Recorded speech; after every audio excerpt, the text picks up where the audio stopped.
Madras high court में एक याचिका आई जिसमें कहा गया था कि तमिलनाडु में पेरियार की मूर्तियों के नीचे जो बातें लिखी हुई है वो आपत्तिजनक है और लोगों की धार्मिक भावनाओं को ठेस पहुंचाती है, इसलिए उन्हें हटाया जाना चाहिए। याचिका को खारिज करते हुए हाईकोर्ट ने कहा कि येरोड वेंकट रामास्वामी पेरियार जो कहते थे उस पर विश्वास रखते थे, इसलिए उनके शब्दों को उनकी मूर्तियों के पेडेस्टल पर लिखवाना गलत नहीं है।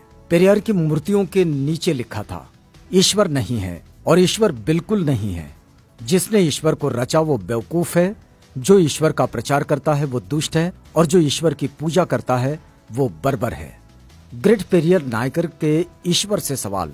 पहला सवाल, क्या तुम कायर हो जो हमेशा छिपे रहते हो, कभी किसी के सामने नहीं आते?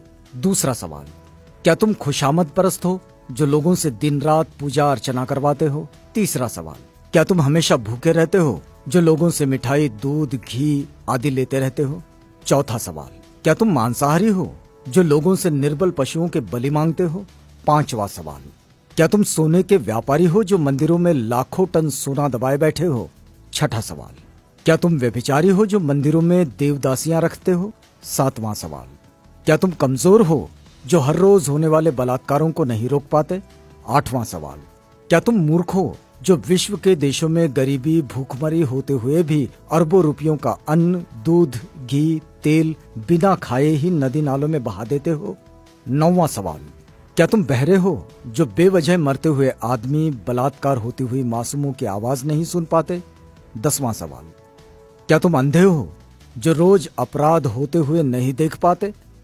11वां सवाल, क्या तुम आतंकवादियों से मिले हुए हो जो रोज धर्म के नाम पर लाखों लोगों को मरवाते रहते हैं? 12वां सवाल, क्या तुम आतंकवादी हो जो ये चाहते हो कि लोग तुमसे डर कर रहें? 13वां सवाल, क्या तुम गूंगे हो जो एक शब्द भी नहीं बोल पाते लेकिन करोड़ों लोग तुमसे लाखों सवाल पूछते हैं? 14वां सवाल, क्या तुम भ्रष्टाचारी हो जो गरीबों को कभी कुछ नहीं देते जबकि गरीब पशुवत काम करके कमाए गए पैसों का कतरा कतरा तुम्हारे ऊपर न्यौछावर कर देते हैं? 15वां सवाल, क्या तुम मूर्ख हो कि हम जैसे नास्तिकों को पैदा किया जो तुम्हें खरी खोटी सुनाते रहते हैं और तुम्हारे अस्तित्व को ही नकारते हैं? 5 मिनट का समय निकालकर जरूर पढ़ो भगवान के कारनामे। नास्तिक होना कोई आसान नहीं। कोई भी नासमझ इंसान ईश्वर के अस्तित्व को मानकर फ्री हो जाता है। उसके लिए उसे बुद्धि की जरूरत नहीं होती, लेकिन नास्तिक होने के लिए दृढ़ विश्वास और साहस की जरूरत होती है। ऐसी योग्यता उन लोगों के पास होती है जिनके पास प्रखर तर्क बुद्धि होती है। अंधश्रद्धा ऐसा केमिकल है जो इंसान को मूर्ख बनाने में काम आता है। पेरियार E.V. रामास्वामी। आप देख सकते हैं हिंदू धर्म का विचित्र इतिहास।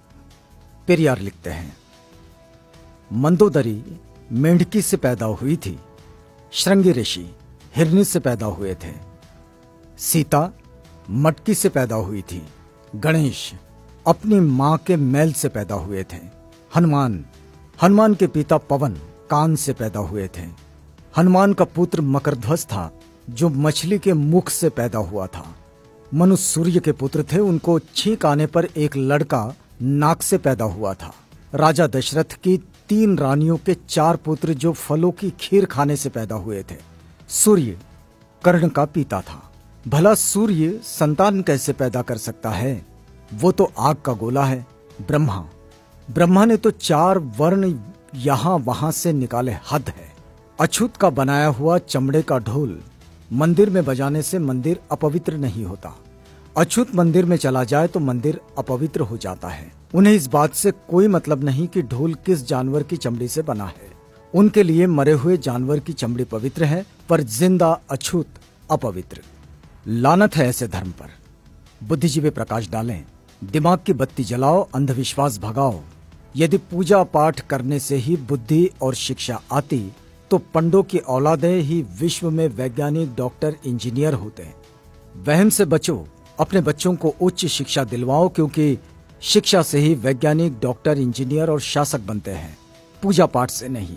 अतः वहम का कोई इलाज नहीं है और शिक्षा का कोई जवाब नहीं है। शिक्षित बनो, संगठित रहो, संघर्ष करो।